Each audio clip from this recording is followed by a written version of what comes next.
hati kita saat ini. Mari kita akan tundukkan kepala kita saat ini dan kita akan berdoa. Bapak, kami mengucap syukur buat pagi hari yang cerah ini Tuhan. Terima kasih buat setiap kasih dan penyertaan-Mu dalam kehidupan kami sepanjang minggu ini. Kami saat ini mau datang ke hadirat-Mu Tuhan. Kami mau memuji dan menyembah Engkau. Biarlah Tuhan, Engkau yang menyiapkan setiap hati kami, pikiran kami, agar sungguh-sungguh ketika kami datang kepadamu Tuhan Yesus, kami boleh datang dengan hati yang penuh dengan kerinduan untuk memuji dan menyembah Engkau, untuk memuji, menaikkan syukur kami Tuhan ke hadirat-Mu. Dan biarlah Tuhan, kami berdoa saat ini jika ada saudara-saudara kami yang masih dalam perjalanan, biarlah Tuhan Kau yang mempercepat langkah kaki mereka untuk boleh kami bersama-sama di tempat ini untuk beribadah Tuhan. Kami menyerahkan saat ini Tuhan, ibadah kami hari ini, biarlah Tuhan Kau yang tutup bungkus dengan kuasa darah-Mu. Dari awal, pertengahan, hingga akhirnya kami mau serahkan di dalam nama Tuhan kami Yesus Kristus. Mari yang sama-sama percaya kita katakan, amin. Saya mengundang Bapak Ibu Saudara untuk bangkit berdiri. Mari berikan salam dulu untuk kiri kanannya, katakan bahwa Anda sudah diberkati Tuhan hari ini. Mari kita akan sama-sama memuji Tuhan. Sebab kasih Tuhan sungguh luar biasa dalam kehidupan kita. Sebab kasih-Nya yang sudah kita rasakan dan nikmati sepanjang hari ini adalah karena kasih Bapa kita yang sungguh setia. Kecaplah dan lihatlah betapa baiknya Tuhan itu. Rasakan dan nikmati kasih setia Tuhan. Kecaplah dan lihatlah betapa baiknya Tuhan itu. Rasakan dan nikmati kasih setia Tuhan. Syukur bagimu Tuhan, segala hormat bagimu Tuhan, Allah yang mengasihiku, Allah yang memeliharaku. Syukur bagimu Tuhan, segala hormat bagimu Tuhan, Allah yang mengasihiku, Allah yang memeliharaku selamanya. Mari kita akan katakan lagi, kecaplah dan lihatlah. Kecaplah dan lihatlah betapa baiknya Tuhan itu. Rasakan dan nikmati kasih setia Tuhan. Kecaplah dan lihatlah betapa baiknya Tuhan itu. Rasakan dan nikmati kasih setia Tuhan. Syukur bagimu Tuhan, segala hormat bagimu Tuhan, Allah yang mengasihiku, Allah yang memeliharaku. Syukur bagimu Tuhan, segala hormat bagimu Tuhan, Allah yang mengasihiku, Allah yang memeliharaku. Syukur bagimu Tuhan. Syukur bagimu Tuhan. Mari jemaat katakan, hormat bagimu Tuhan, Allah yang mengasihiku, Allah yang memeliharaku. Sekali lagi syukur. Syukur bagimu Tuhan, segala hormat bagimu Tuhan, Allah yang mengasihiku, Allah yang memeliharaku, Allah yang mengasihiku, Allah yang mengasihiku, Allah yang memeliharaku, Allah yang mengasihiku,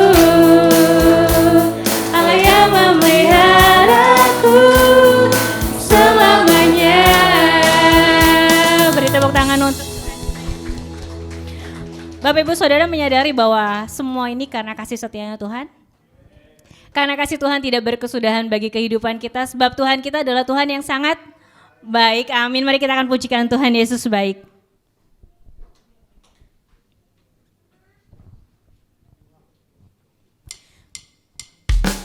Mari kita akan bertepuk tangan bersama-sama.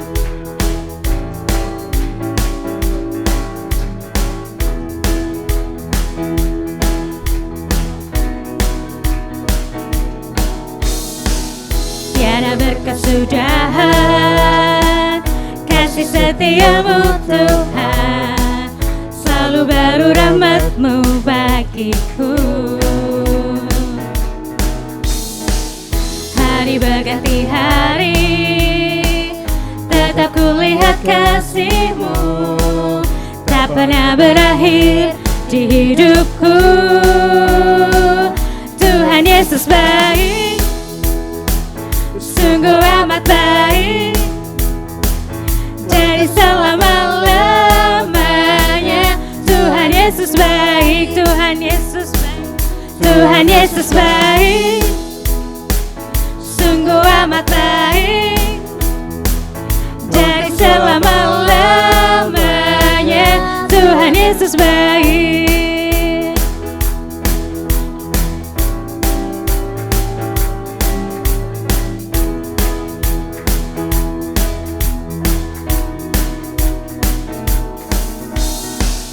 Tiada berkesudahan kasih setiamu Tuhan, selalu baru rahmat-Mu bagiku. Hari berganti hari, tetap kulihat kasih-Mu, tak pernah berakhir di hidupku.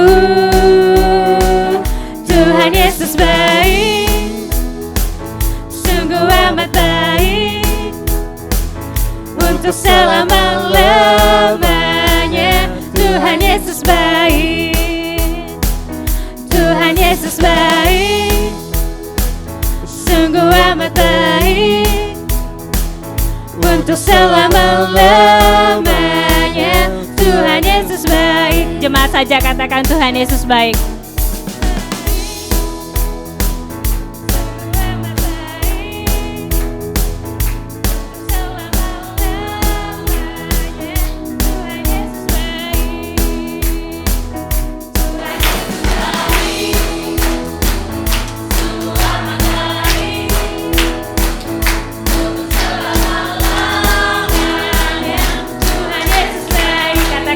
Tuhan Yesus baik, Tuhan Yesus baik, sungguh amat baik, untuk selama-lamanya. Tuhan Yesus baik, Tuhan Yesus baik, sungguh amat baik, untuk selama-lamanya.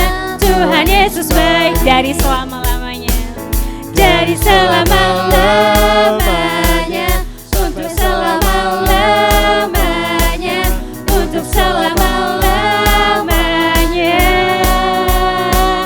Tuhan Yesus baik. beri tepuk tangan yang meriah buat Tuhan kita, sebab sungguh Tuhan kita adalah Tuhan yang sangat baik. Bapak Ibu Saudara dipersilakan kembali untuk duduk dalam hadirat Tuhan.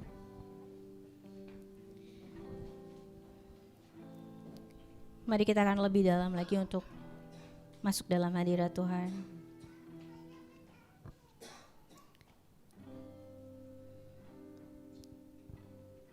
Sebab sungguh kasih setia Tuhan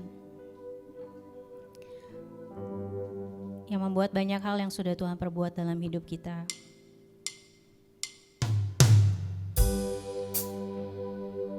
Dan mari kita tetap mempercayai bahwa apa yang diperbuat Tuhan dalam kehidupan kita adalah sungguh baik dan sungguh amat baik.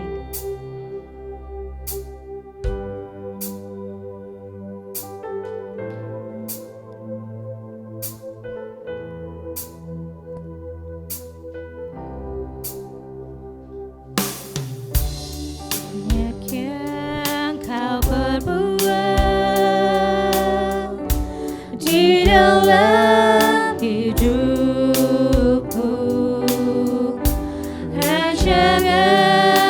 indahmu terjadi di hidupku. Bapa yang mengerti segala yang ku perlu. Kasih-Mu sempurna nyata dalam hidupku. Ku bersyukur Bapa, ku bersyukur Tuhan buat kasih setia-Mu di dalam hidupku. Ku bersyukur, ku bersyukur Bapa, ku bersyukur Tuhan buat kasih setia-Mu di dalam hidupku. Ku bersyukur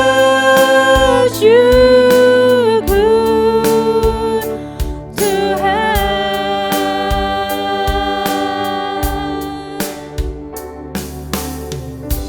Banyak yang Kau perbuat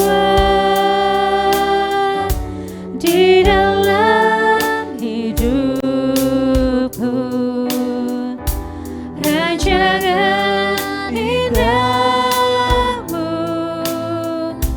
terjadi di hidupku. Bapa yang mengerti segala yang ku perlu. Kasih-Mu sempurna nyata dalam hidupku.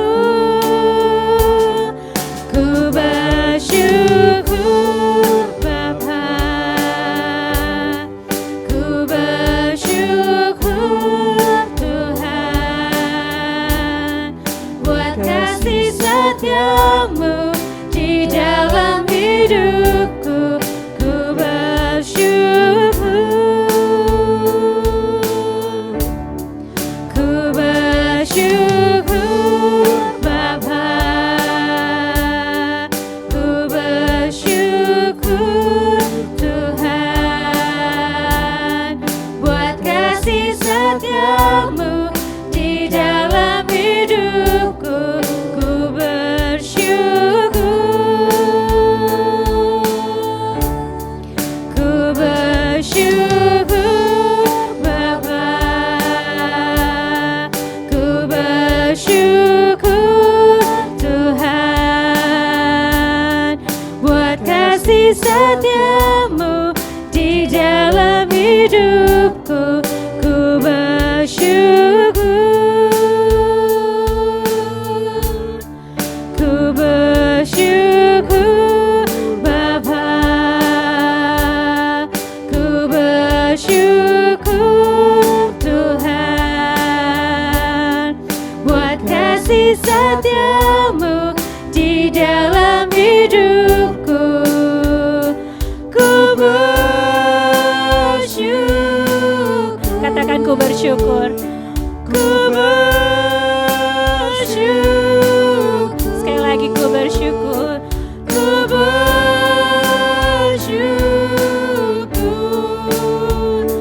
Tuhan.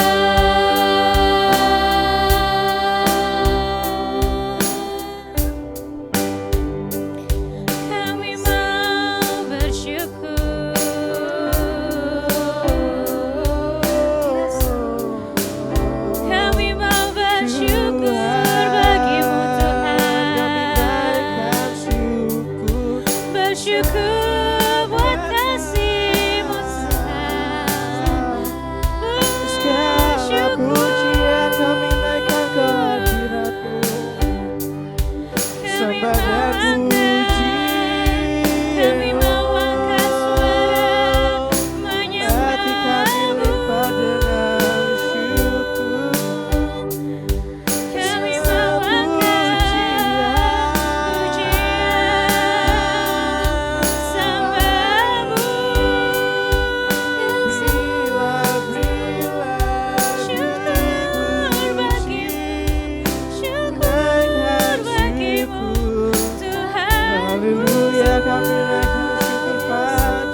rindu, Terima kasih kami Tuhan. rindu. Terima kasih Tuhan. Kau yang Terima layakanlah kasih setiap kami, untuk kami ditahkanmu, atas kami kebaikan-Mu. kehadirat-Mu.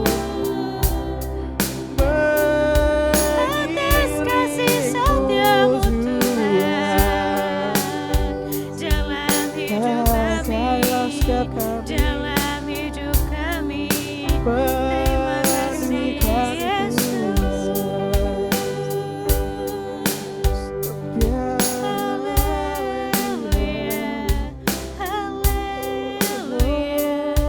sembah bagimu Tuhan, sembah bagimu Tuhan, sembah bagimu Yesusku. Puji bagimu, puji bagimu Yesus.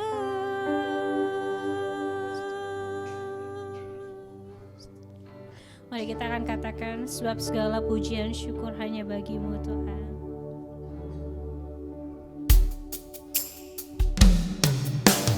segala pujian syukur bagimu.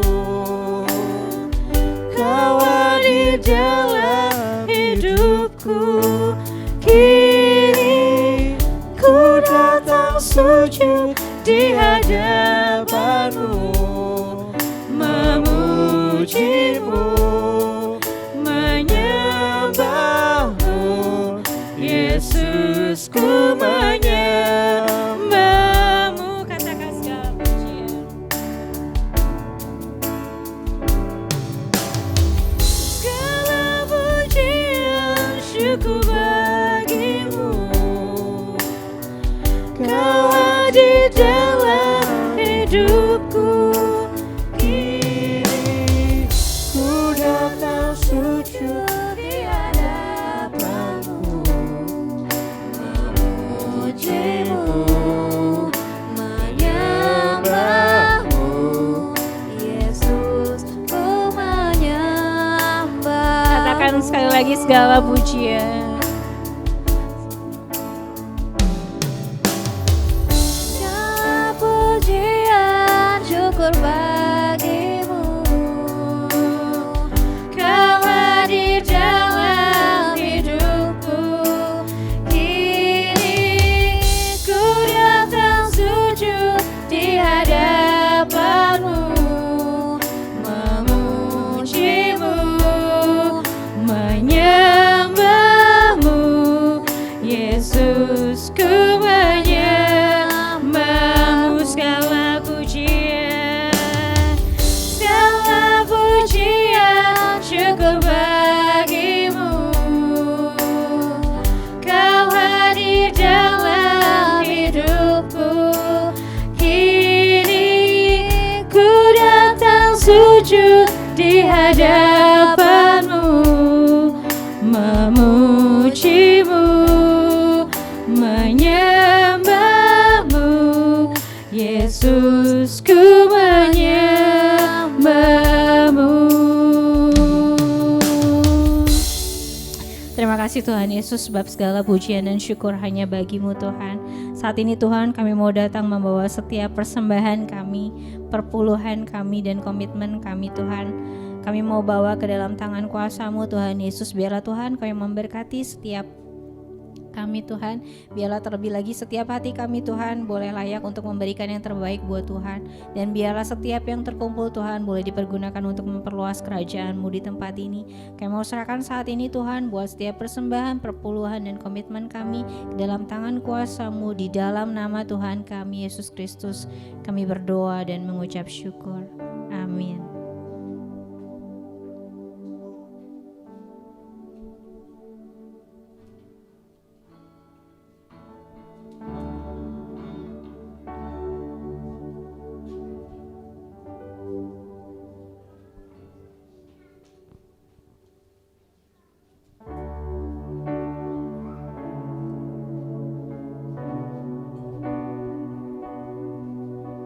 Mari kita akan katakan, Bapa Kau setia, Bapa Kau mulia.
Tunjukkan kasih setiamu, Kau menyediakan yang ku perlu.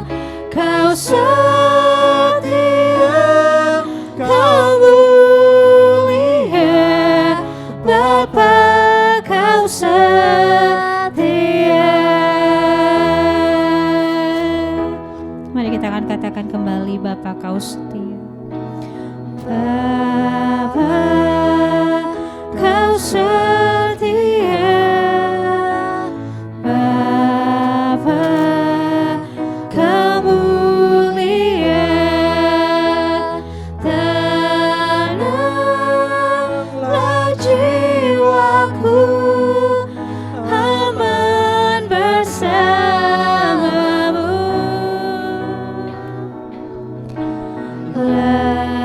Lebih dari harta, Kaulah segalanya. Tenanglah jiwaku dalam hadirat-Mu. Kau tunjukkan kasih setiamu, Kau menyediakan yang ku perlu. Kau setia, Kau mulia, dulu, sekarang, dan selamanya. Kau tunjukkan kasih setiamu.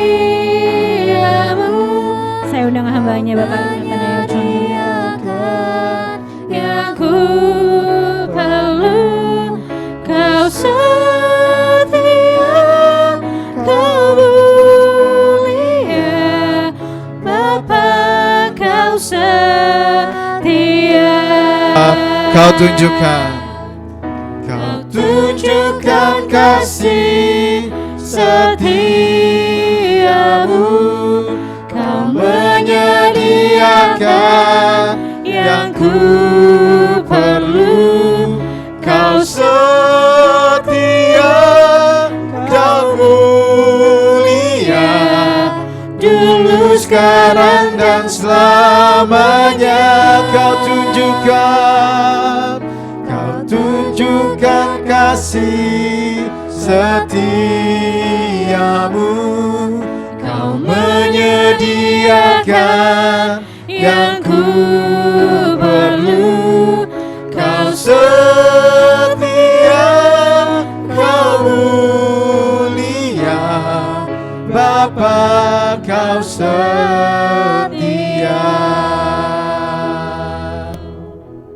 Kami sungguh bersyukur padamu Bapa, karena Engkau adalah benar-benar Allah yang setia, Tuhan yang selalu ada bagi kami, kapanpun, dimanapun, dalam situasi apapun, Engkau ada Tuhan.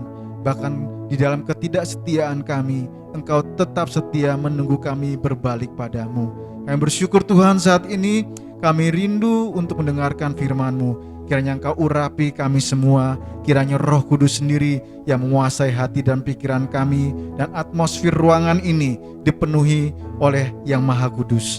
Kami juga serahkan Tuhan anak-anak yang akan berbakti di ruang ibadah yang lain. Tolong mereka agar mereka boleh mengenal kasih Kristus sejak usia dini.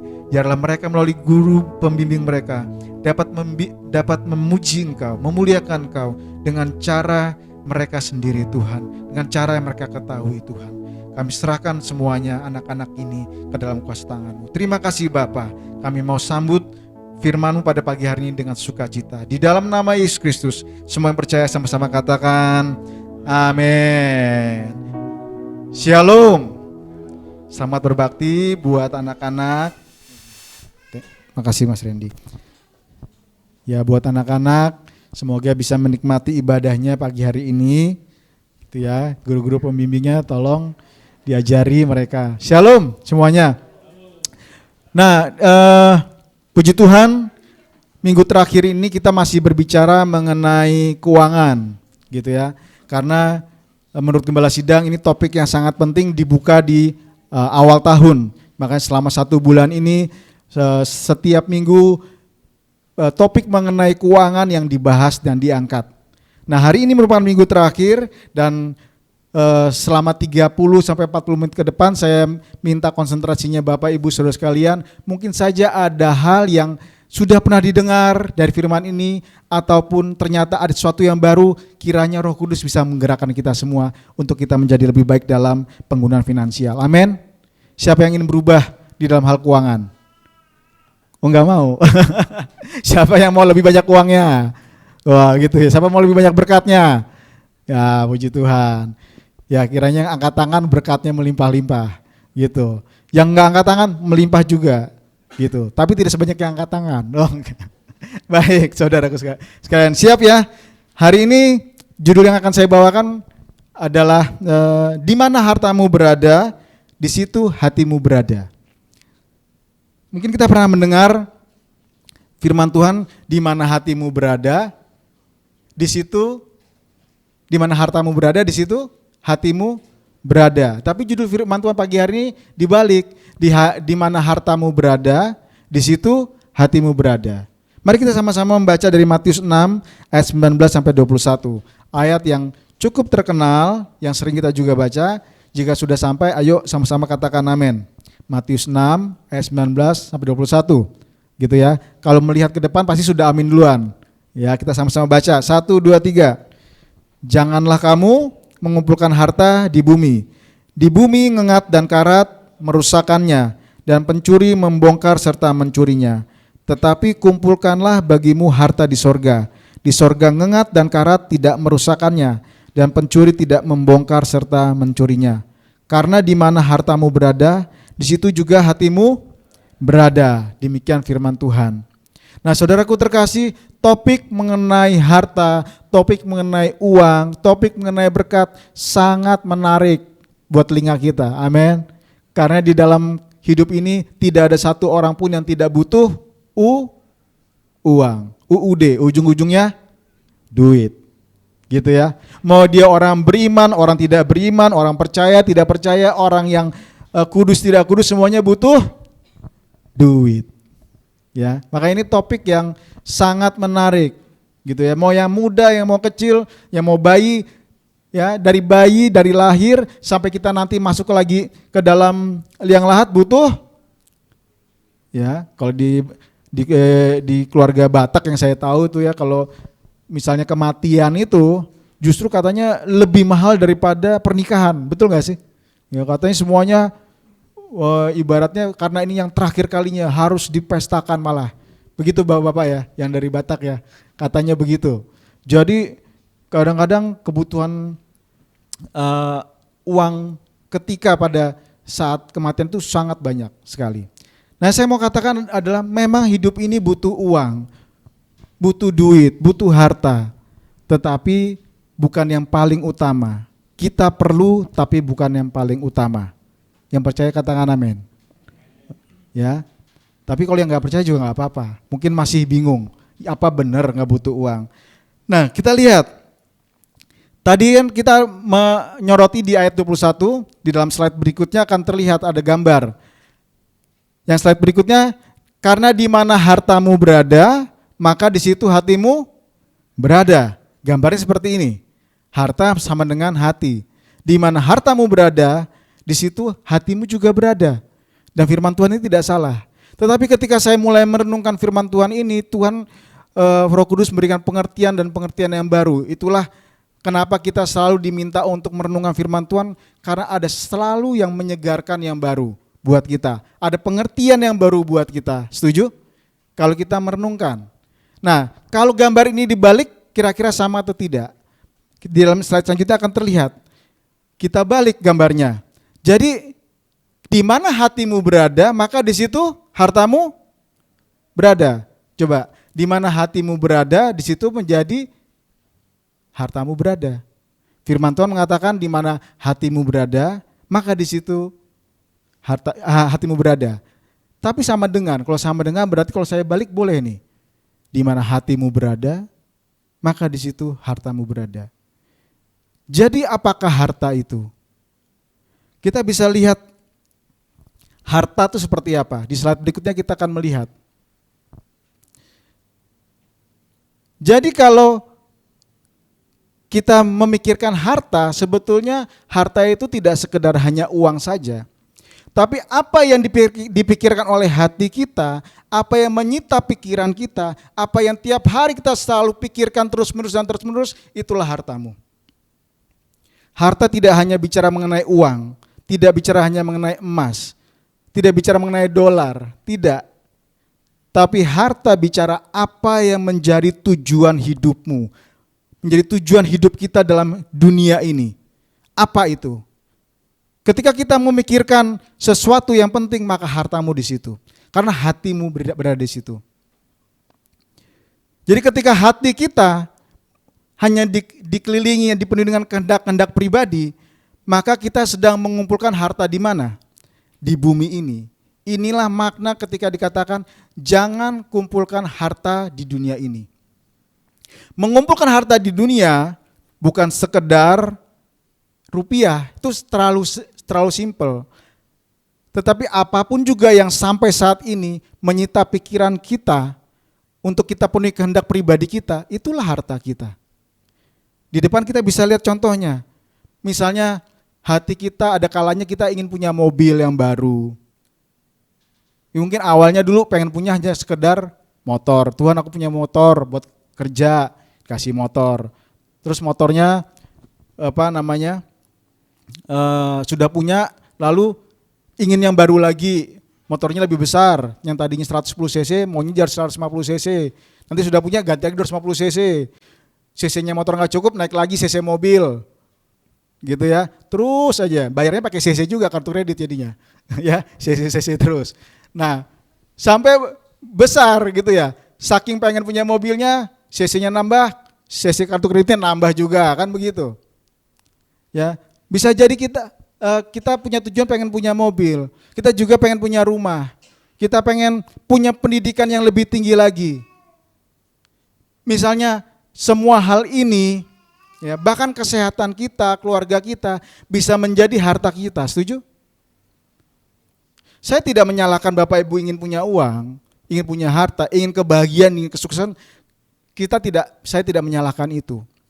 Tetapi yang mau dibuka adalah ketika hati kita adalah untuk memenuhi kehendak pribadi kita, maka kita hanya sedang mengumpulkan harta di bumi ini.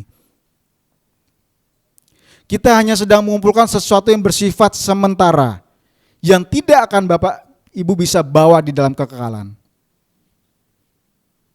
Itu saja yang terjadi. Karena apapun yang sedang kita usahakan di dalam dunia ini akan berakhir. Firman Tuhan mengatakan, apa gunanya jika seseorang memiliki seluruh dunia ini, tetapi dia kehilangan nyawanya. Dia boleh punya harta melimpah, jet pribadi, kapal pribadi, ya ke sekolah pakai helikopter. Ada di sini? Helikopter nggak ada ya. Misalnya pun itu terjadi, tidak ada gunanya. Karena semua itu hanya mengumpulkan harta di muka bumi ini. Yang tidak dapat bisa dibawa ke berikutnya. Tidak bersifat abadi. Kenapa orang-orang sedang mengejar harta di dunia ini? Di dalam Matius 6 ayat 32 dikatakan begini, semua itu dicari bangsa-bangsa yang tidak mengenal Allah. Catat baik-baik. Apa yang sedang diusahakan, entah itu mobil, entah itu rumah, entah itu makanan, minuman, kesehatan, segala macam itu yang muncul dari kehendak pribadi, itu sebenarnya muncul karena tidak mengenal Allah dan dicari oleh bangsa-bangsa yang tidak mengenal Allah. Mungkin kita pun pernah dalam kondisi itu. Sebelum kita mengenal Yesus Kristus sebagai satu-satunya Tuhan dan Juru Selamat, mungkin saja kita tidak mengenal Allah. Dan mungkin saja pada saat ini ketika kita sudah menjadi orang Kristen, agamanya di dalam KTP, masih berada dalam situasi kita tidak mengenal Allah. Sehingga kehendak pribadi kita semuanya untuk mengejar apa yang ada di muka bumi ini. Semua yang ada, yang sedang dikumpulkan, itu karena kita tidak mengenal Allah. Saya lanjutkan Matius 6 ayat 32. Semoga bisa terlihat di depan. Akan tetapi Bapamu yang di sorga tahu bahwa kamu memerlukan semuanya itu. Sebagai orang percaya, sebagai orang beriman yang mengenal Yesus Kristus, Bapa kita di sorga tahu jika kita membutuhkan semua ini. Amin. Kalau Bapa kita di sorga tahu, tetapi kenapa kita membiarkan kehendak kita sendiri yang mengejar-ngejar ini? Orang di seluruh dunia ini, mungkin bahkan kita hari ini masih mengejar-ngejar ini karena apa? Karena khawatir. Amin. Hello, benar? Semua yang kita kejar, yang kita upayakan dalam hidup ini biasanya didorong oleh rasa ketakutan. Takut gak bisa makan, takut gak bisa minum, takut gak bisa punya pakaian yang bagus, takut gak bisa kelihatan hebat, takut gak punya karir, takut macam-macam. Lalu kita berusaha mengejar. Saya tidak menyalahkan Bapak Ibu yang menyekolahkan anaknya ke tempat yang paling bagus, saya pun berharap demikian. Gitu ya. Karena kita berharap punya pendidikan yang bagus. Tetapi semuanya itu kebanyakan didorong oleh rasa ketakutan kita, kekhawatiran kita. Misalnya buat anak-anak ya. Kita ingin anak-anak kita punya pendidikan yang paling bagus supaya mereka bisa bersaing melawan kondisi global, perubahan zaman ini. Bagaimana cara mencari uang, bisa bekerja, itu butuh skill yang baru. Dan kita berharap anak-anak kita bisa memenuhi itu. Makanya kita biayai mereka terus menerus. Supaya mereka bisa bersekolah. Ini baru satu contoh saja ya, anak sekolah. Tetapi kan semuanya itu karena kita sebagai orang tua ada rasa khawatir. Bahwa kalau kita nggak bekali mereka sungguh-sungguh, bisa kerja nggak ya? Kan gitu. Seringkali apa yang kita kerjakan didorong oleh kekhawatiran kita, oleh ketakutan kita. Muncullah kehendak pribadi tetapi didasari oleh ketakutan. Yang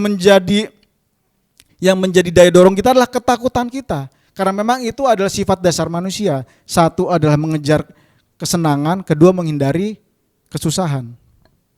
Hanya itu saja. Nah, itulah yang terjadi. Kita sedang mengumpulkan harta di dunia ini karena rasa khawatir kita. Mungkin Bapak Ibu tidak sepakat, tapi itulah yang terjadi sebetulnya. Silakan cek ke masing-masing. Yang tahu hati saudara, saudara sendiri dan Allah. Apakah selama ini ketika kita memperjuangkan sesuatu buat keluarga kita, buat diri kita, sebetulnya karena kita sedang takut, khawatir, dipenuhi oleh kekhawatiran. Catatan firman Tuhan Dan Tuhan Yesus sendiri yang mengatakan semuanya itu dicari oleh orang-orang yang tidak mengenal Allah. Makanya Tuhan mengatakan, jangan kamu khawatir akan apa yang kamu makan, akan apa yang kamu minum, akan apa yang akan kamu pakai. Perhatikanlah siapa? Burung di udara yang tidak pernah menuai, tetapi bisa makan. Betul? Amin. Ya, salah satu caranya, bukti nyata Tuhan ngasih makan adalah nih ya, ini lagi musim rambutan. Sudah habis ya musim rambutan ya? Masih ya musim rambutan. Ya, karena di rumah Sawangan itu, rumah papa saya ada pohon rambutan 3 biji. Masih sisa 1 yang belum dipanen. Jadi misalnya ada yang mau, silahkan ke rumah Sawangan, gitu ya. Nah itu Aceh Plat. Nah Aceh Plat tuh rapia. Pokoknya enak deh. Saya mau bilang begini, 3 pohon, ini 2 pohon sudah habis. Ya, bagaimana cara Tuhan memelihara burung-burung ataupun tahu codot ya, kelelawar yang keluarnya malam-malam, ya kan? Itu pun yang kita nggak suka dikasih makan sama Tuhan. Caranya gimana? Ya itu yang di ujung-ujung rambutan tuh yang nggak bisa kita petikin dimakan sama dia. Dan mau tahu sebelum kita bisa makan, dia duluan yang makan. Tiba-tiba udah ada kotorannya di bawah, bekas-bekasnya dia. Apakah mereka menanam biji rambutannya? Apakah mereka mupukin codot-codot itu? Enggak kan? Tuhan kasih makan, bahkan mereka tidak menuai, tidak menumbuhkan sekalipun, tidak ngurusinnya. Dipelihara Tuhan. Apakah kita yang makan pohon rambutan itu ya tiap hari nyiramin air, yang enggak juga kan? Ya Tuhan yang pelihara. Lalu Tuhan mengatakan, perhatikanlah bunga bakung di padang yang tidak pernah mendandani dirinya, tetapi tidak satu pun pakaian Salomo pun tidak yang bisa seindah bunga itu. Jadi kenapa kita khawatir? Jadi saudaraku terkasih, hati-hati dengan jebakan ini. Ini juga teguran buat saya sendiri. Ketika saya merenungkan firman ini, saya tersadar kembali bahwa oh iya, selama ini ketika saya memikirkan tujuan-tujuan dalam hidup saya, ambil contoh tujuan finansial gitu ya, kalau kita di dalam perencanaan keuangan tuh ada tujuan finansial. Waktu anak lahir harus ngapain, waktu anak mulai sekolah harus menyiapkan dana seperti apa, terus sampai ntar kuliah seperti apa. Lalu saya harus punya mobil kapan, harus punya rumah kapan, itu baik, semua itu baik. Tetapi kalau hanya untuk memenuhi kehendak sendiri, itu hanya sekedar mengumpulkan harta di muka bumi ini. Makanya seringkali apa yang kita sedang kejar tidak terjadi.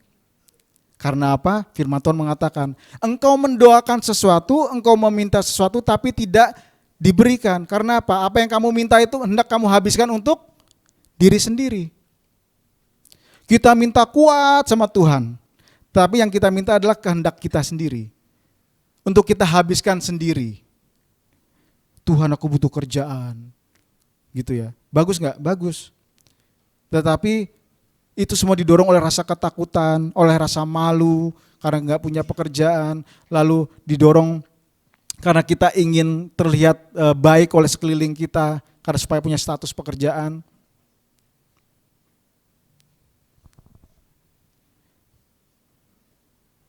Kita mungkin sudah terjebak di dalam kondisi ini. Semua itu dicari oleh orang-orang yang tidak mengenal Tuhan. Bagian selanjutnya, lalu bagaimana sebetulnya mengumpulkan harta di surga? Apa bedanya? Mengumpulkan harta di surga dimulai dari hati kita yang tidak berpikir untuk kehendak sendiri. Tetapi bagaimana hati kita tertuju kepada siapa? Tuhan. Murni tertuju pada Tuhan. Bukan sekedar datang pada Tuhan lalu meminta sesuatu. Datang pada Tuhan minta sesuatu. Tuhan aku minta ini, Tuhan aku minta ini, Tuhan aku. Semuanya diminta. Memang kita diajari untuk meminta hanya pada Tuhan.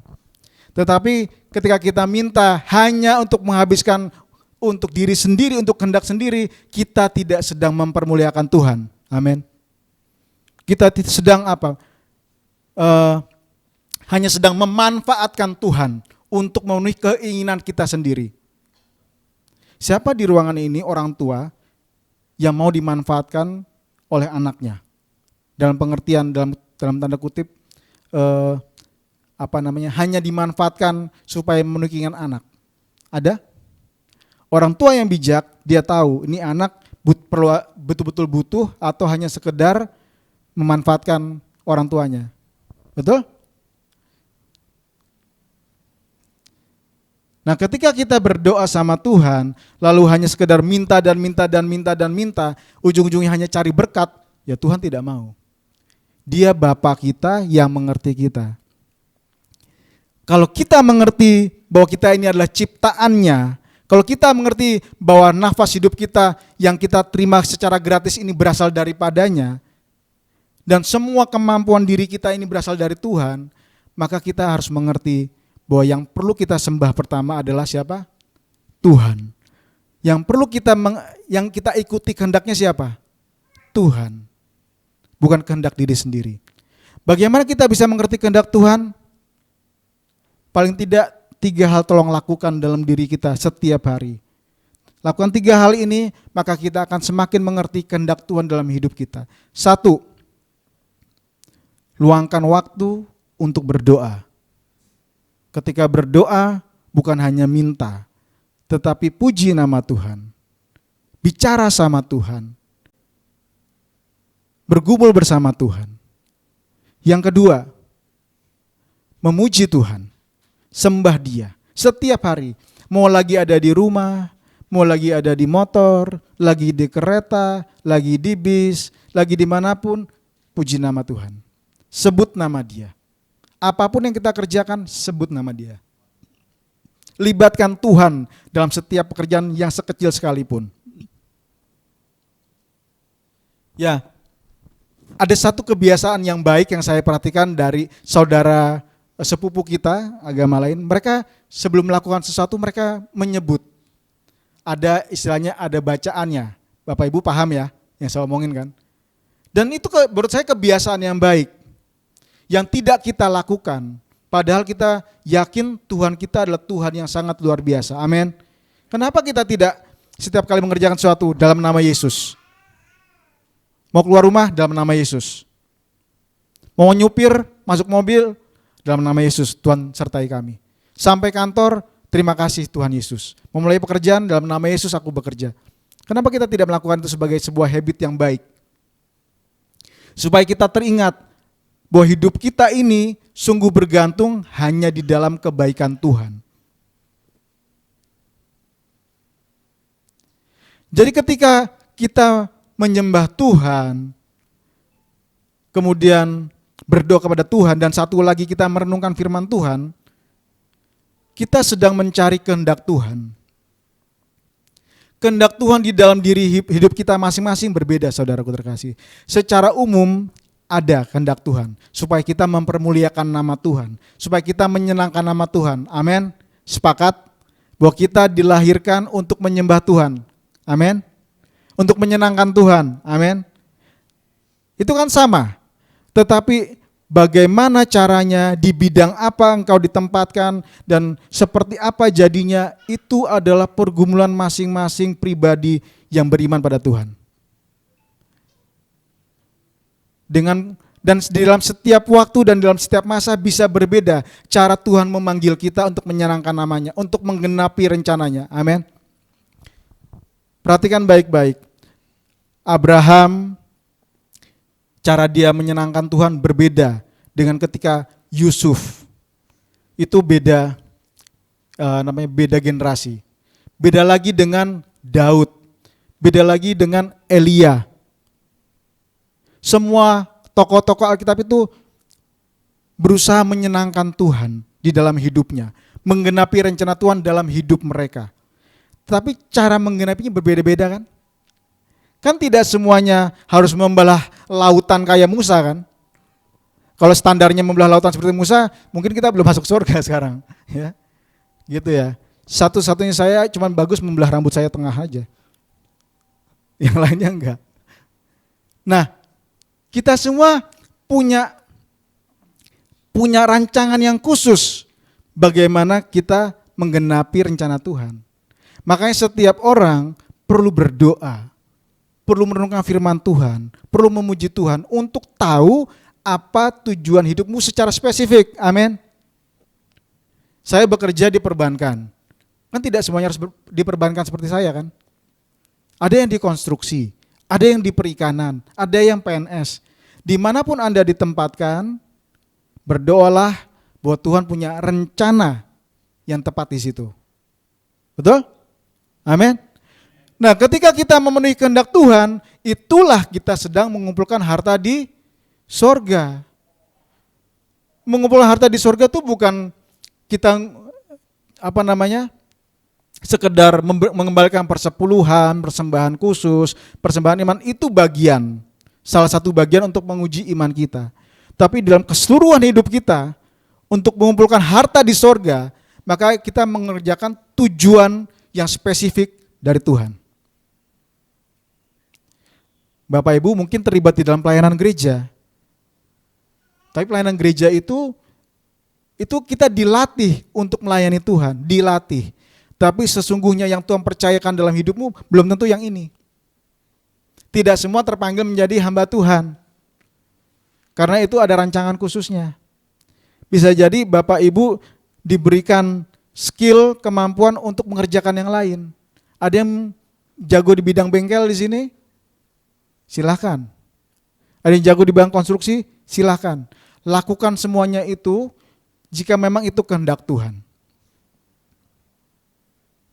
Itu kita sedang mengumpulkan harta di surga.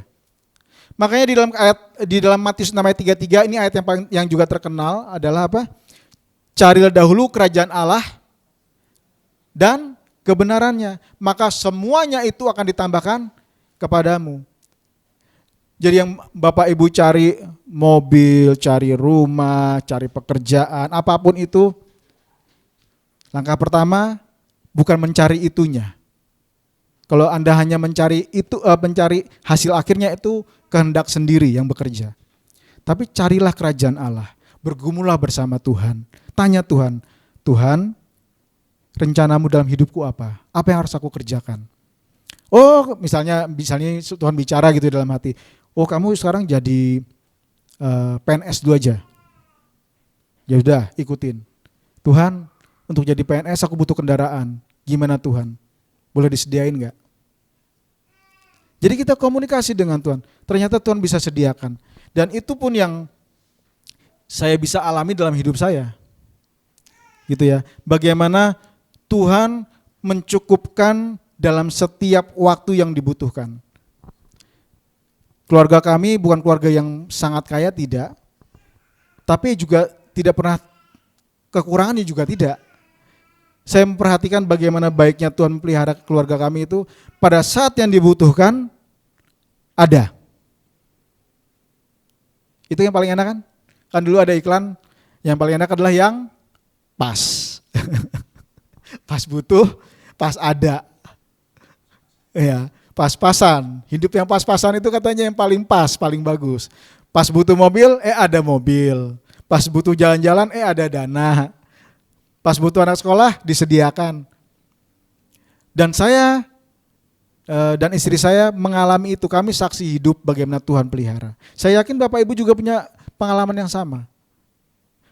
Tetapi ada saatnya juga ketika kami punya kehendak pribadi, tanpa konsultasi, tanpa berdoa pada Tuhan, kita jalankan, ya merugi, ya gagal, segala macam itu terjadi. Seperti itu. Jadi kumpulkanlah harta di sorga. Nah, saudaraku terkasih, sebetulnya uang itu hanya sebuah mindset. Di dalam beberapa slide berikutnya itu kita akan perhatikan, uang itu hanya mindset.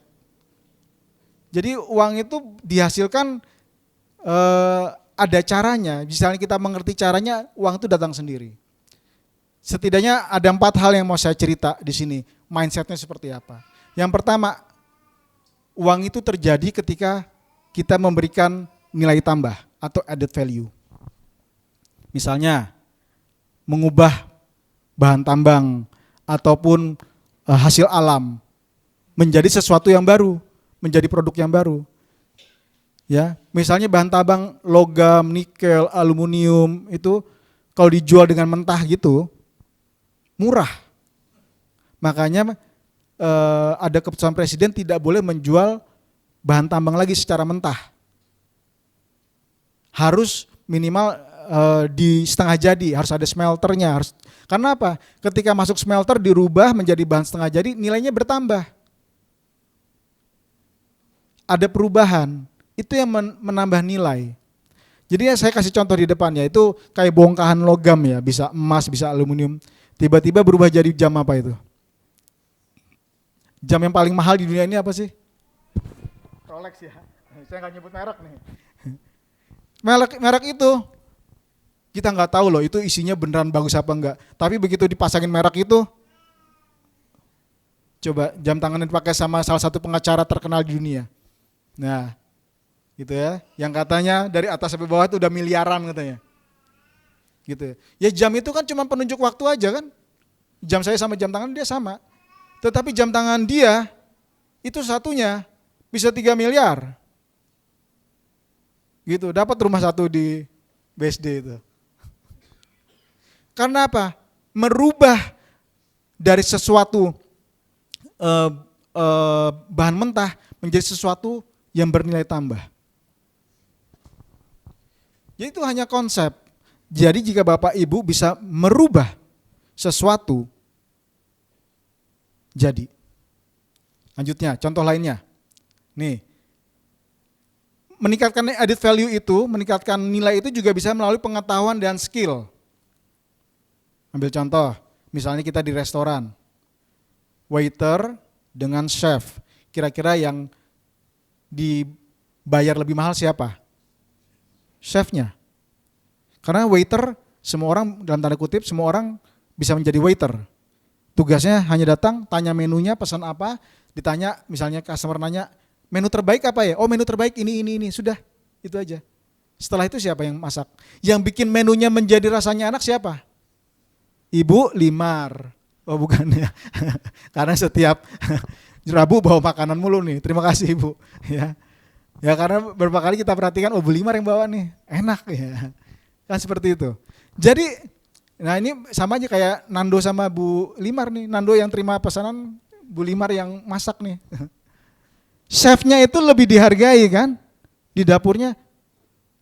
Nggak ada chef dibayar lebih murah daripada waiter. Ada. Kecuali waiternya tuh pemiliknya, ownernya. Tetapi secara umum begitu kita skillnya bertambah, maka kita akan dibayar lebih mahal. Setuju? Ya. Dosen biasa dengan guru besar beda. Beda-beda. Karena skillnya bertambah, knowledge-nya bertambah. Nah ini ada sebuah contoh yang menarik, ini contoh dalam Alkitab. Ada nggak kejadiannya? Bagaimana nilai tambah itu terjadi? Tuhan Yesus pernah membuktikan, air menjadi anggur. Ya, memang Tuhan Yesus melakukannya dengan mujizatnya, merubah air menjadi anggur. Bukan berarti kita tidak bisa, kita pun diberikan mujizat oleh Tuhan, yaitu pikiran kita. Ketika kita mengasah pikiran kita, yaitu bisa mujizat terjadi. Kok bisa yang namanya logam bisa terbang ke angkasa? Misalnya itu diperhatikan oleh ketika pesawat itu terjadi ataupun roket itu diciptakan, mungkin orang-orang pada zaman itu kan bilang ngayal. Tapi nyatanya sekarang kita bisa ngelihat pesawat terbang, ya. Logam itu kalau dilempar jatuh, tapi kalau udah jadi pesawat ya dia terbang. Hebat kan? Ya Tuhan Yesus juga melakukan itu, air menjadi anggur. Waktu orang-orang yang menikmati anggur itu bilang begini, dia bilang sama tuan rumahnya, kok kamu menyimpan anggur yang terbaik sampai sekarang? Biasanya orang mengadakan pesta, anggur yang jelek dulu dikeluarkan. Anggur yang terbaik dulu dikeluarkan baru yang jelek-jelek. Tapi sampai saat ini engkau masih mengeluarkan anggur yang terbaik. Dihargai. Itu pertama, berikan nilai tambah. Yang kedua, temukan peluang, temukan kesempatan. Jika ada masalah, berarti di situ ada peluang. Karena setiap masalah perlu apa? Solusi. Solusi yang bermanfaat akan mendatangkan uang. Setuju nggak? Atau belum ngerti? Ambil contoh, kita semua ngalamin COVID, semua susah, di mana-mana semua susah. Tapi yang bisa tetap bertahan biasanya apa? Yang jualan masker, yang kesehatan, bisnis dalam bidang itu tetap naik. Lalu apa lagi dalam masa COVID itu? Ojol meningkat nggak? Semuanya ngorder lewat ojol supaya terhindar dari serangan COVID. Jadi masalah itu bukan penghambat. Masalah itu bagi orang yang mau berpikir, itu bisa dirubah menjadi berkat. Di dalam Alkitab ada situasinya. Jadi ada suatu cerita di mana 12 pengintai, ingat ketika Musa menyuruh 12 pengintai masing-masing dari setiap suku melihat tanah Kanaan. Lalu beberapa hari kemudian 10 dari 12 mengatakan jangan masuk tanah Kanaan karena mereka orangnya besar-besar, gede-gede. Kita ini udah kayak jangkrik yang tinggal diinjek, tinggal dipites kalah. Jangan masuk ke sana. Itu laporannya 10 pengintai kepada Musa. Melihat masalah sebagai sebuah hambatan. Tetapi 2 orang lainnya, si Kaleb, ya kan? Satu lagi Joshua. 2 orang itu melihat Musa, ini saya bahasa bebas ya. Musa, ayo kita masuk ke sana. Itu penuh dengan madu, penuh dengan anggur, baik, hasil alam bagus-bagus. Ayo kita harus ke sana. Gimana caranya? Hambatannya sama, cara pandangnya berbeda. Kita mau berada di mana? Kalau kita bisa melihat masalah dan mencari solusinya, maka itulah uang. Setuju? Nah, kita ini kan seringkali hanya menjadi konsumen dari sebuah masalah. Waktu COVID butuh masker, ya kita beli masker, ya kita jadi konsumennya. Gitu. Kalau lagi lapar, yang gampang order makanan lewat ojol, yang nyampe. Orang lain menyediakan solusinya, dia yang dapat berkatnya. Kenapa kita tidak mulai mencari peluangnya lalu temukan? Gampang nyari peluang, cari masalah aja. Maksudnya jangan cari masalah kita bikin ribut, bukan. Cari suatu kondisi di mana ada masalah dan dibutuhkan solusi yang massal. Mau tahu yang gampang? Kalau Bapak Ibu bisa menemukan cara menyelesaikan sampah di kota Jakarta ini atau Tangsel ini, Bapak Ibu kaya. Gimana caranya sampah itu yang banyak itu bisa didaur ulang gitu ya. Ya kalau mungkin ketemu teman yang bisa menemukan bakteri yang makan sampah, ya laku itu. Paling kaya Bapak Ibu. Setiap ada masalah cari solusinya. Itu kedua. Ketiga, milikilah kebiasaan orang kaya. Jadi kekayaan itu karena mindset, karena kebiasaan. Satu, orang kaya itu dia biasa berinvestasi. Investasi di bisa investasi macam-macam ya, bisa di kripto, bisa di saham, bisa di tanah, macam-macam mereka berinvestasi. Tetapi sebelum berinvestasi di semua itu, mereka berinvestasi pada diri mereka sendiri dalam bentuk pendidikan. Jadi jangan sayang-sayang uang kita untuk berinvestasi pada diri sendiri, pada pendidikan. Jangan malas-malas belajar. Seringkali kita ketakutan untuk membayar harga supaya kita jadi tambah pinter. Semakin kita pinter, semakin kita berpengalaman, maka kita akan dimungkinkan mendapatkan uang yang lebih banyak. Lalu disiplinlah dalam mengelola uang. Ini yang paling susah, disiplin itu paling susah. Jadi kalau Bapak Ibu sudah punya pos-posnya, persepuluhan, persembahan, lalu investasi, disiplin. Jangan tergiur untuk melakukan yang lain. Ada satu pepatah zaman sekarang, hidup itu murah. Yang mahal apa? Gaya hidup. Hidup itu murah. Yang mahal gaya hidup. Setuju nggak? Yang amin pasti pernah tahu nih. Harga kopi berapa? Bikin sendiri berapa? Rp3.000. Coba Anda bawa ke Starbucks, berapa satu cup? 60.000. Sorry saya sebut merek tadi, maksudnya nggak cuma yang tadi ya. Di kafe manapun rata-rata sekarang harga kopi itu yang paling murah itu mulai 40.000.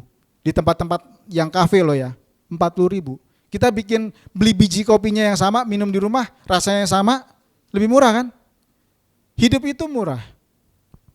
Lalu makan, ya kan? Makan steak di mana lah itu, adalah yang kayak bioskop namanya. Satu steak yang 250 gram gitu ya, harganya bisa 200-250 ribu. Saya pernah bikin steak sendiri di rumah. Tanya istri saya. Beli dagingnya itu 250 gram loh ya.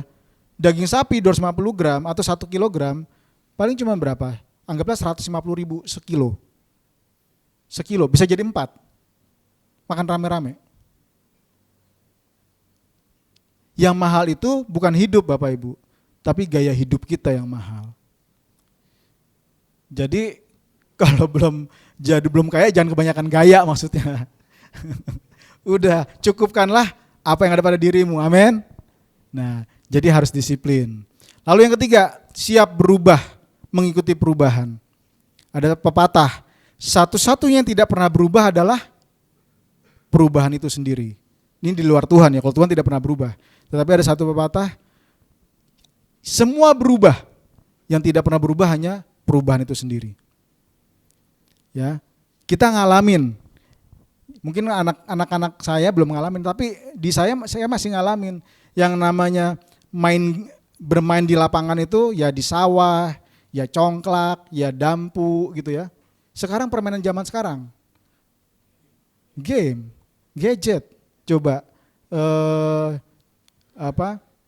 anak-anak kita zaman sekarang dari kecil udah dikasih HP. Kemarin ada cerita lucu. Saya semalam manggil tukang karena ada project. Saya ngobrol sama dia tukang. Tinggalnya di Pekalongan. Terus saya tanya, anaknya umur berapa Pak? Umur 3 tahun sama ada 2 sama bayi. Yang 4 tahun kalau main game dikasih HP.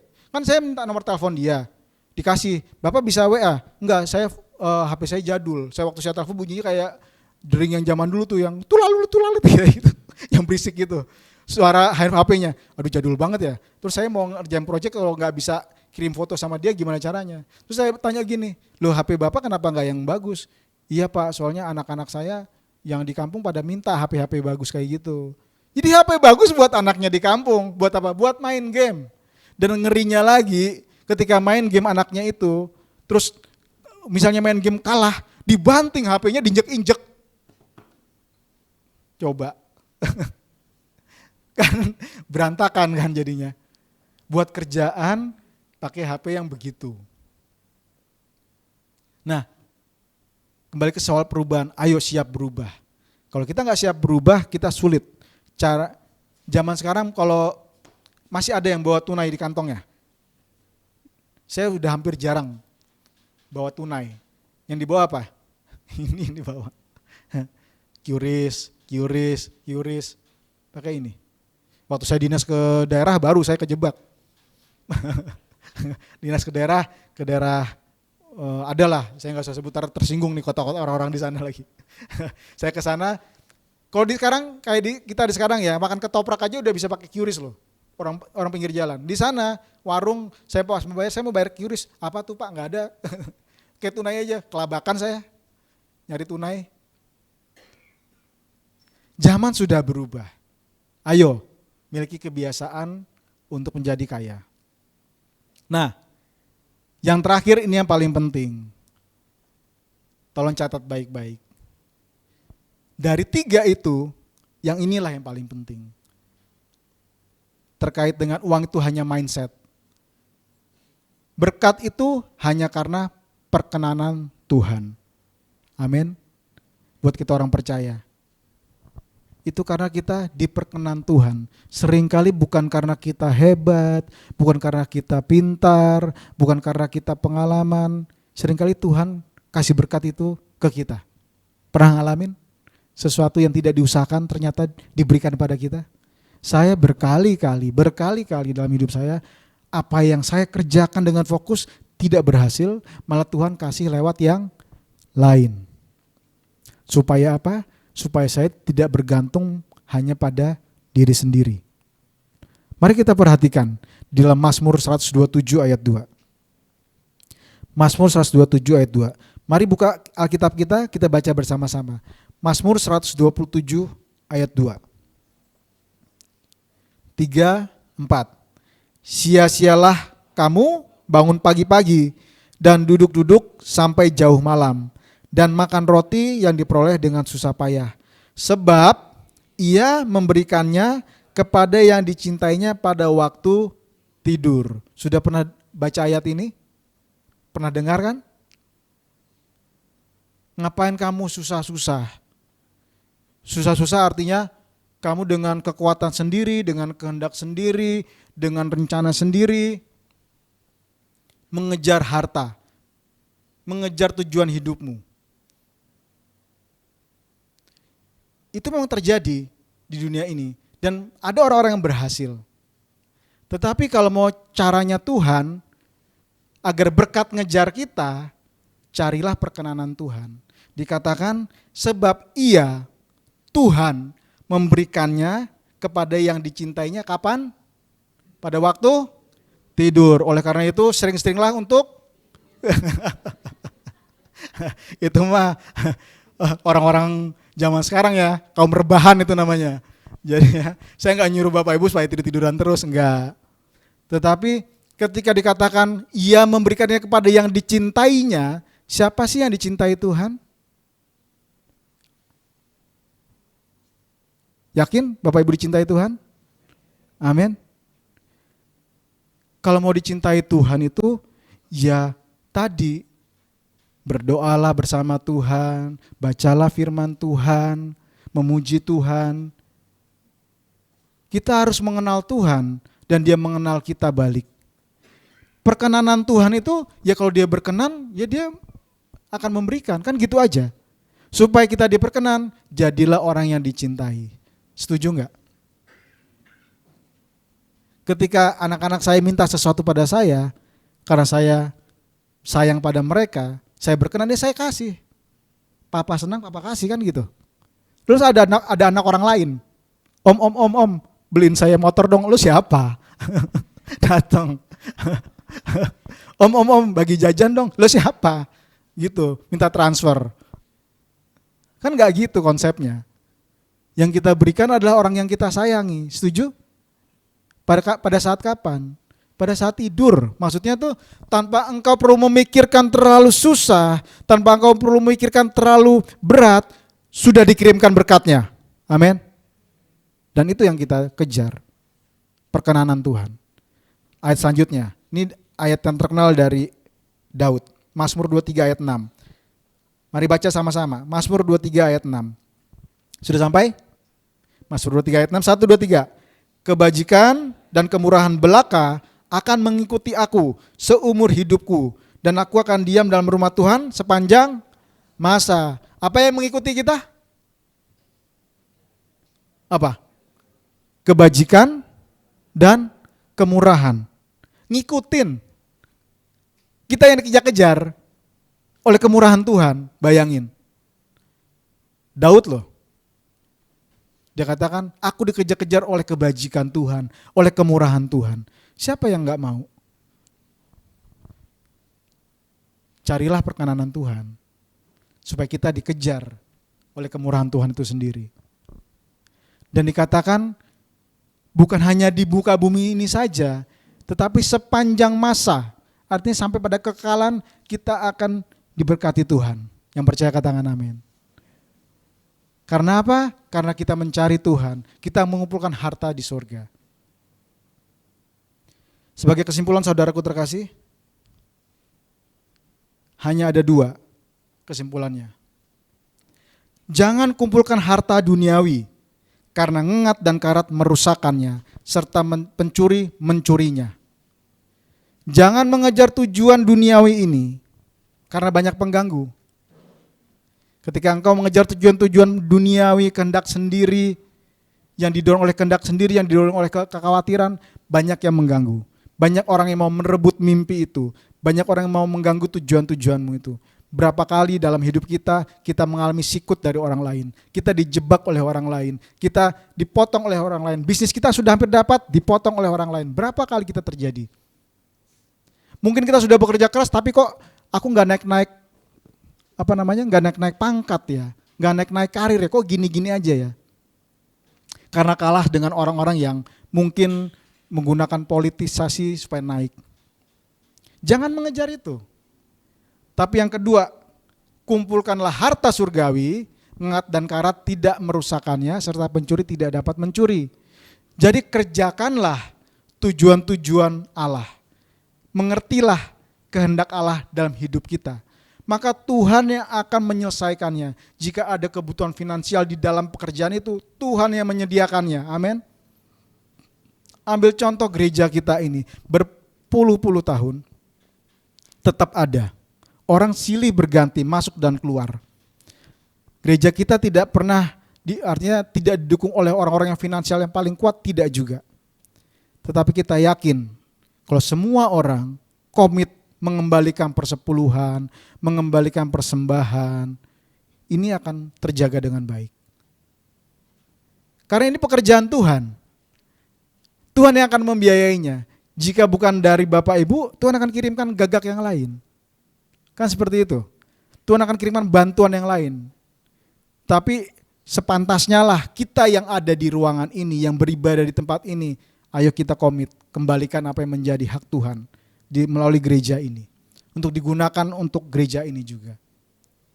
Saudaraku terkasih, hidup kita masih ada beberapa waktu ke depan kita nggak tahu.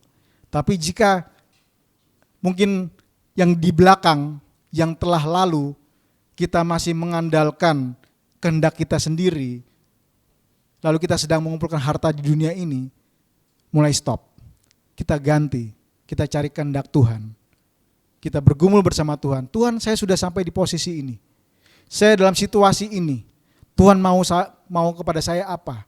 Apa panggilan Tuhan buat hidup saya? Dan apa yang harus saya kerjakan? Tidak ada kata terlambat. Karena apa? Karena kita masih ada di dunia ini. Terlambat adalah ketika kita sudah tutup usia, tidak ada kesempatan lagi. Amin. Jadi mumpung kita masih ada nafas dalam hidup, masih bisa diberi kekuatan, kesehatan, pikiran kita masih sehat, mulai saat ini berubah. Kita cari Tuhan, cari kehendak Tuhan, cari Tuhan melalui pergumulan baca firman Tuhan, puji nama Dia. Maka Tuhan akan membuka dirinya, memperkenalkan dirinya kepada Bapak Ibu Saudara sekalian.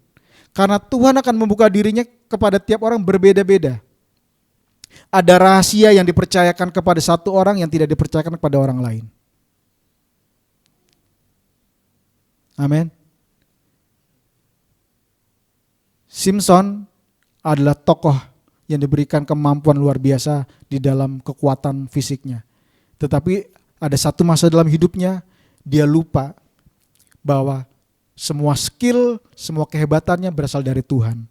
Akhirnya dia gunakan untuk tujuan pribadinya sendiri. Akhirnya dia terperdayai sampai buta. Tapi pada akhir hidupnya dia menyadari bahwa dia harus kembali kepada Tuhan. Jadi saudaraku terkasih, tidak ada kata terlambat. Kalau Simpson diberi kesempatan buat berbalik kepada Tuhan, kita pun sama. Amin. Jadi jangan merasa kita sudah berakhir, game over, tidak. Start dari sekarang, dimanapun Anda berada. Start dari sekarang. Cari Tuhan, tanyakan kehendaknya, dan lakukan untuk memuliakan Tuhan dan mengumpulkan harta di sorga. Amin. Mari kita bersatu di dalam doa.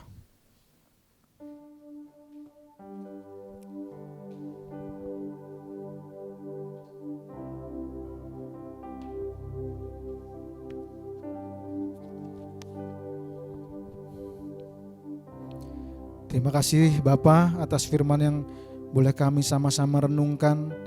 Kiranya Roh Kudus sendiri yang bermurah hati memberikan penguatan dalam hati dan pikiran kami, sehingga kami mau berubah Tuhan untuk mengumpulkan harta bagi-Mu, harta di sorga Tuhan. Kami mau melakukan pekerjaan-pekerjaan yang Kau percayakan Tuhan, supaya kami boleh hidup sejahtera di muka bumi ini. Terima kasih Bapa. Terima kasih. Engkaulah gembala kami yang setia, yang tidak pernah tinggalkan kami.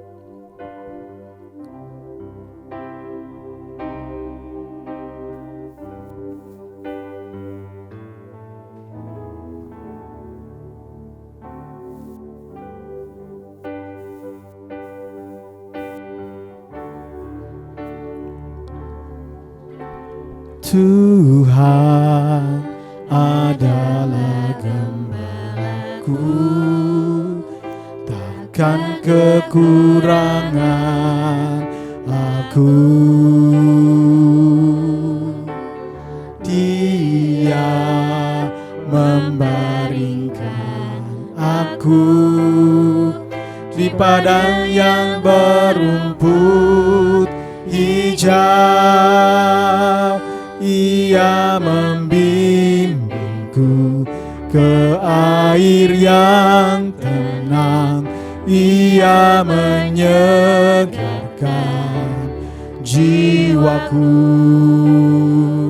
Dia menuntunku di jalan yang benar, oleh karena namanya.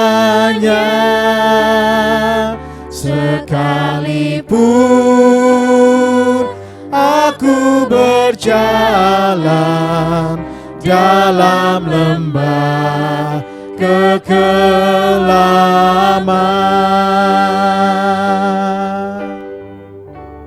Tuhan adalah gembalaku, takkan kekurangan aku.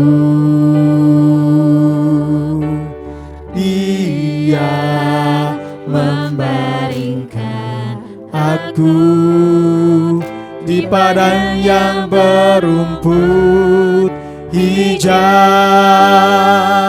Ia membimbingku ke air yang tenang. Ia menyegarkan jiwaku. Dia menuntunku ke jalan yang benar, oleh karena namanya. Sekalipun aku berjalan dalam lembah kekelaman. Singer akan menyanyikan pujian ini, dan saya persilakan dengan waktu ini Bapak Ibu saudaraku sekalian, berdoalah pada Tuhan, minta ampunlah pada Tuhan jika selama ini masih hanya memikirkan kehendak sendiri dan semata-mata hanya mengumpulkan harta di bumi ini. Tetapi berdoalah, berkomitmenlah untuk mengerjakan kehendak Tuhan. Mari singer angkat pujian ini dan jemaat Tuhan berdoa. Tuhan adalah gembalaku, takkan kekurangan aku. Dia membaringkan aku di padang yang berumput hijau. Dia membimbingku ke air yang tenang. Dia menyegarkan jiwaku. Dia menuntunku ke jalan yang benar, oleh karena namanya. Sekalipun aku berjalan dalam Mari bangkit berdiri saudaraku terkasih. Dan kita sama-sama katakan, Ia membimbingku, Ia membimbingku ke air yang tenang, Ia menyegarkan jiwaku, Ia menuntunku ke jalan yang benar, oleh karena namanya. Sekalipun aku berjalan dalam lembah kekelaman.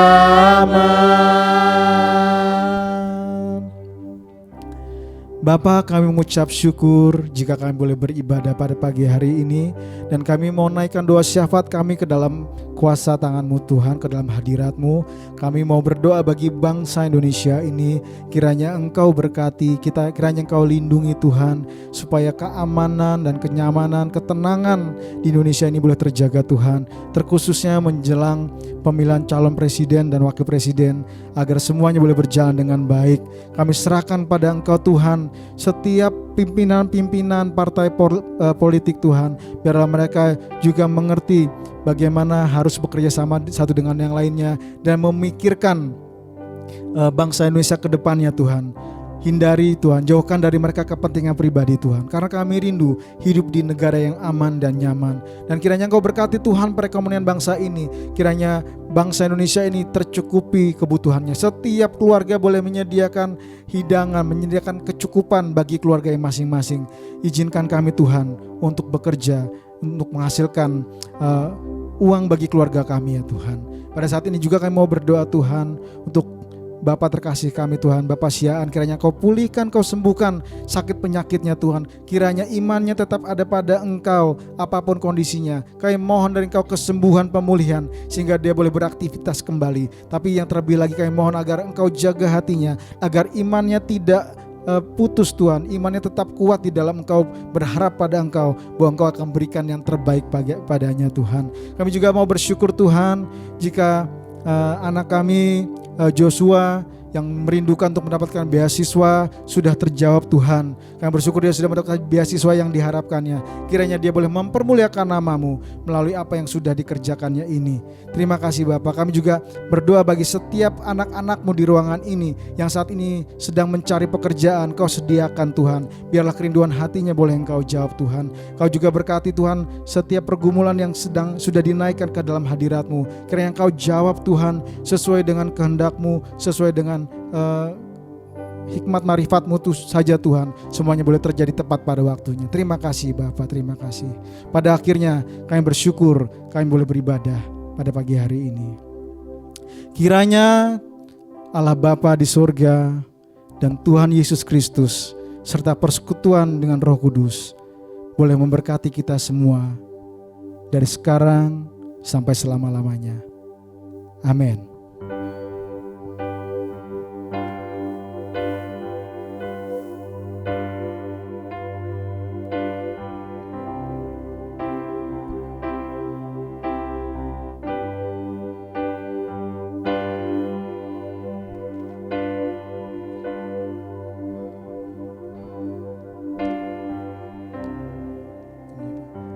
Terima kasih Yesus,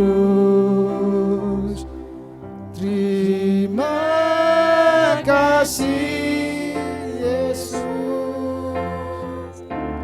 ku bersyukur hanya bagi-Mu ya Allahku, ya Tuhanku. Terima kasih Yesus, terima kasih Yesus, ku bersyukur hanya bagi-Mu. Terima kasih Yesus, ku bersyukur hanya bagi-Mu Tuhan. bersyukur hanya bagimu. Ku beri syukur hanya bagimu. Ku beri syukur hanya bagimu. Terima kasih Yesus.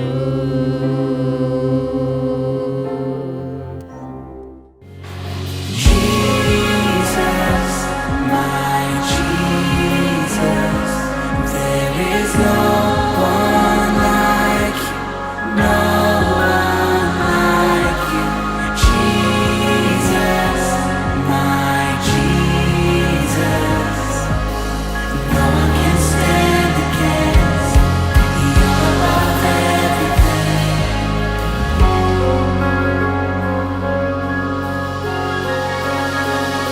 I will praise, I will worship with every breath and everything I am. Release your power, move